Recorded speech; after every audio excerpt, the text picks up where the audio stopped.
आयुर्वेद हमारे देश में एक बड़ा पुराना चिकित्सा शास्त्र है जो ये कहता है कि कोई भी व्यक्ति चाहे तो जीवन भर सुखी रह सकता है, निरोगी रह सकता है, रोग मुक्त रह सकता है। तो जीवन भर कोई व्यक्ति निरोगी रहे, सुखी रहे, निरोगी रहे, सुखी रहे जीवन भर, इसके लिए हमारे देश में चिकित्सा शास्त्र है जिसका नाम है आयुर्वेद। योग और प्राणायाम आयुर्वेद का ही सहयोगी है। तो मैं आप सभी गोवा के नागरिकों को आयुर्वेद चिकित्सा शास्त्र के 2-3 सूत्र कहना चाहता हूं जिनको आप अपने जीवन में अपनाएं और हमेशा के लिए आप निरोगी हो जाएं। आयुर्वेद पूरी दुनिया का अकेला चिकित्सा शास्त्र है जो ये कहता है कि किसी भी व्यक्ति को रोगी होने की आवश्यकता ही नहीं है, हर व्यक्ति निरोगी हो सकता है। तो आप बोलेंगे क्या करना है? इसके लिए अपने जीवन में एक बात को ध्यान रखना है कि आपके शरीर में वात, पित्त और कफ ये 3 तरह के कषाय हैं, इनको संतुलित रखिए तो जीवन में कभी कोई रोग आएगा नहीं। वात, पित्त, कफ तीनों को अगर आपने संतुलित कर लिया तो आपके जीवन में कभी बीमारी आएगी नहीं, रोग आएगा नहीं। योग प्राणायाम करें वो तो अच्छी बात है, इसके साथ बोनस की बात बता रहा हूं आपको। योग प्राणायाम समझ लीजिए सैलरी है और आयुर्वेद बोनस है। इस बोनस में 2-3 बातें हैं, वो ध्यान रखें। जीवन भर वात, पित्त, कफ आपका संतुलित रहे तो क्या करें इसके लिए? तो आयुर्वेद चिकित्सा शास्त्र में कहा गया कि वात को जिंदगी भर संतुलित रखने के लिए शुद्ध तेल खाएं। जो तेल आप खाते हैं वो शुद्ध खाएं। तेल कौन सा खाते हैं? हो सकता है आप नारियल का तेल खाते हो सकता है मूंगफली का, शेंगदाने का तेल खाते हो सकता है आप तिल का तेल खाते हो सकता है आप सरसों का तेल खाते हो। कोई भी तेल आप खाते हो वो शुद्ध खाएं। जीवन भर वात आपका संतुलित रहेगा शुद्ध तेल खाने से।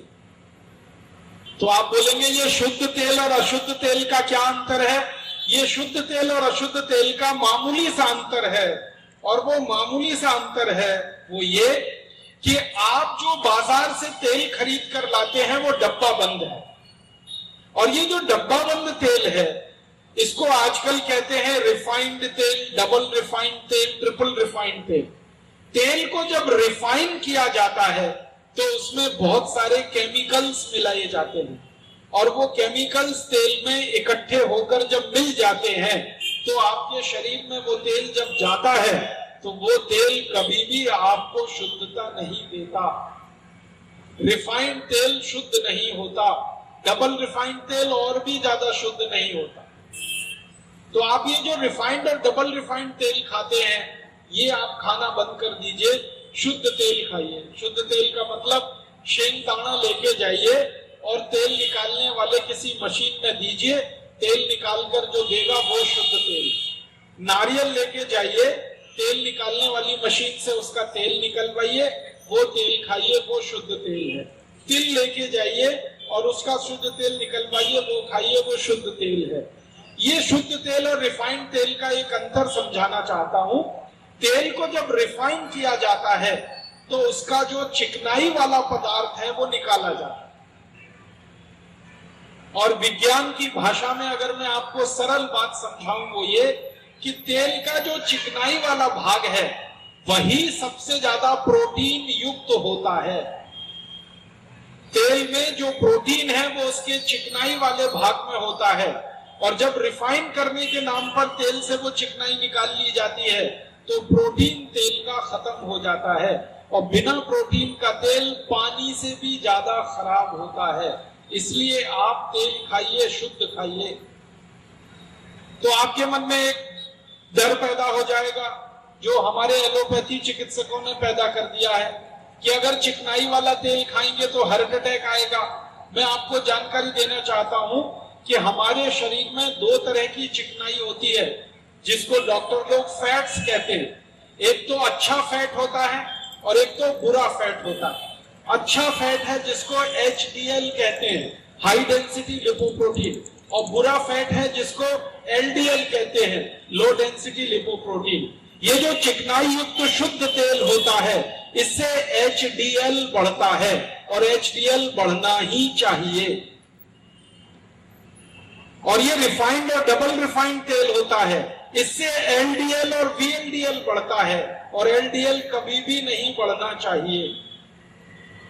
तो आप अगर शुद्ध तेल खाएंगे तो HDL अच्छा रहेगा, और जिनका HDL अच्छा रहता है उनको जिंदगी में कभी हार्ट अटैक नहीं आता, कार्डियक अरेस्ट नहीं होता, ब्रेन हेमरेज नहीं होता, पैरालिसिस नहीं होता, BCU नहीं, 80 बीमारियों से आप बचते हैं अगर HDL आपका ठीक है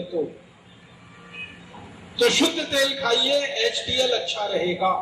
और शुद्ध तेल आप जानते ही हैं, अपना शेंगदाना ले जाइए, अपना तिल ले जाइए, सरसों ले जाइए, मशीन में निकलवा कर उसको ले आइए। ये एक सूत्र मैंने कहा आयुर्वेद का। दूसरा सूत्र आपसे कहना चाहता हूं कि जिंदगी भर पित्त आपका खराब ना हो, इसके लिए देशी गाय का घी खाइए।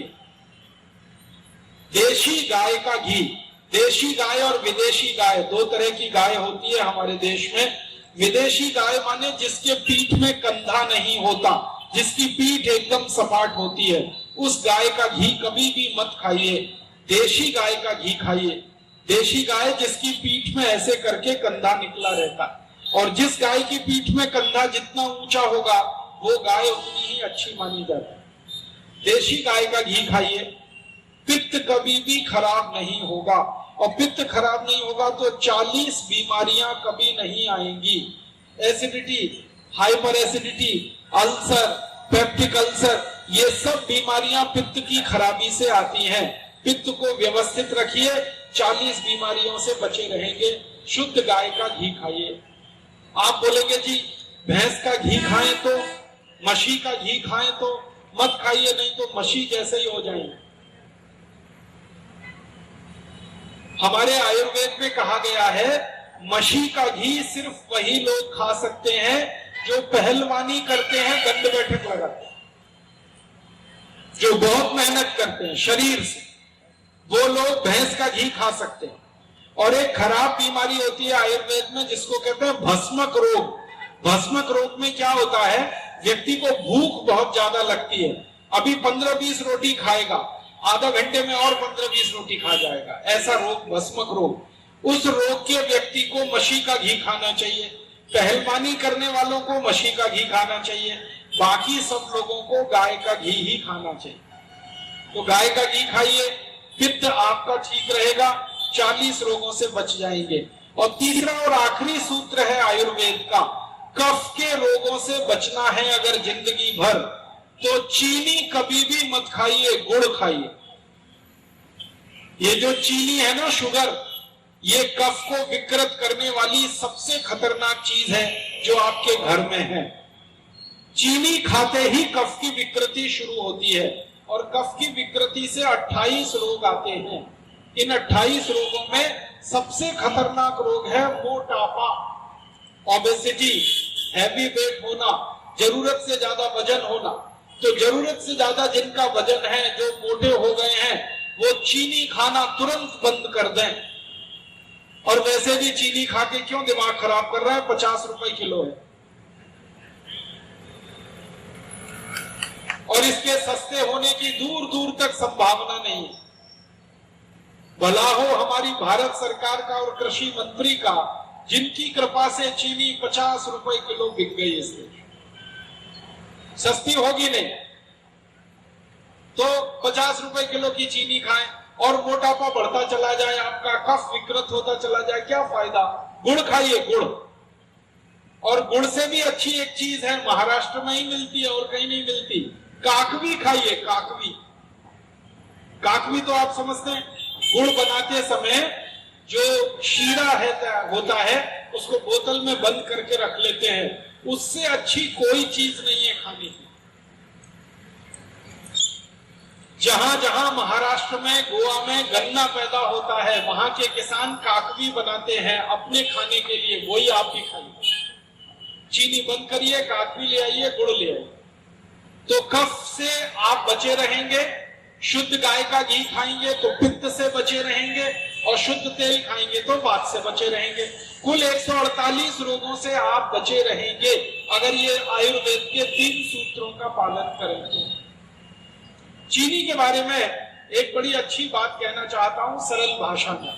आप खाना खाइए आधा किलो, रोटी, चावल, दाल, सब्जी, सलाद, दूध, दही, ताक सब मिलाकर आधा किलो खाना खाइए और इसके पीछे 5 ग्राम गुड़ खा लीजिए, गुड़। तो ये आधा किलो खाना 5 ग्राम गुड़ की मदद से 4-5 घंटे में ही पच जाएगा, हजम हो जाएगा, डाइजेस्ट हो जाएगा। वो 5 ग्राम गुड़ आधा किलो खाने को पचा देता है।